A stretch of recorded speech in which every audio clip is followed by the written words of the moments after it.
Hello guys, আমি ঝর্ণা। আমার চ্যানেলে সবাইকে স্বাগত। আজকে আবার একটি রেসিপি নিয়ে এলাম, আলু ফুলকপি মাছের ঝোল। আমার কড়াই গরম হয়ে গেছে, এবার মাছগুলোকে ভাজতে বসিয়ে দিলাম।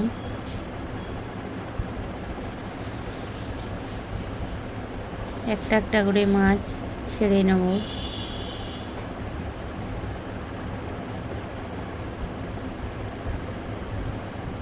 দেখুন বন্ধুরা, আমার মাছ ভাজা হয়ে গেছে।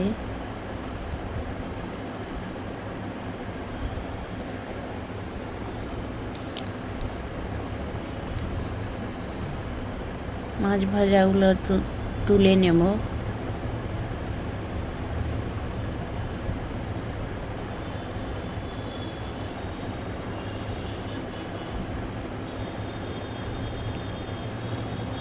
এবার কড়াইতে আলু ফুলকপি ভাজতে বসিয়ে দেব।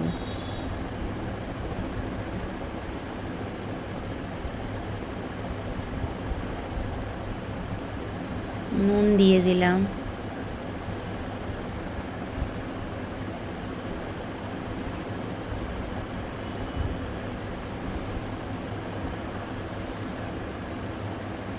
কিছুক্ষণ নাড়ার পর আমার আলু ফুলকপি হালকা ভাজা হয়ে গেছে।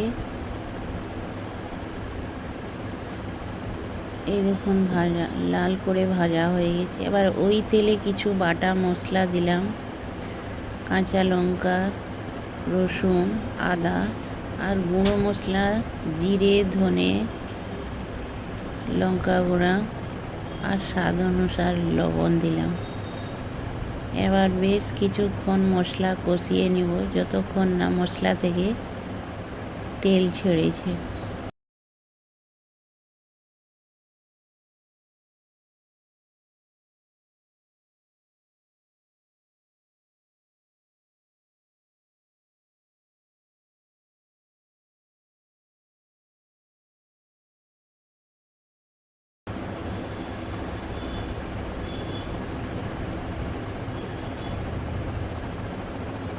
মশলা থেকে তেল ছেড়ে গেছে। এবার আলু ফুলকপি দিয়ে আবার কিছুক্ষণ নেড়ে নেব।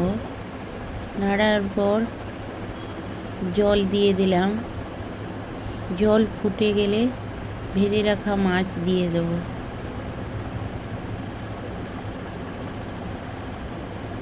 জল ফুটে গেছে, এবার ভাজা মাছগুলো দিয়ে দিলাম।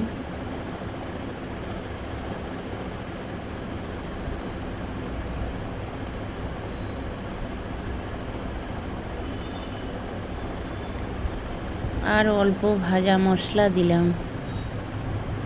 এভাবে আমার মাছ